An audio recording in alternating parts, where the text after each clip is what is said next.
Hi everyone, I wanted to show you what I look like without a mask on, so I'm going to explain this activity maskless.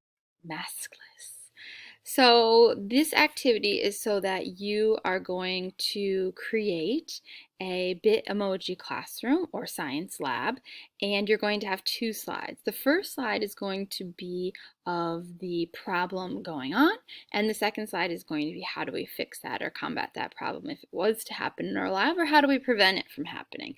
I'm going to post all of the science rules that are in the syllabus in a Google Doc, and I'd like you to sign up for one. We might have a couple doubles, but I'd like us to spread out as much as we can. You're going to add a slide into our Google slide presentation of all of these different safety rules, and you're going to add your two slides to it. Add your name in there somewhere so that I can tell that it is you, and definitely add the safety rule. There'll be a little rubric that you'll be graded on as well. So good luck on this, and I look forward to seeing your bit emojis.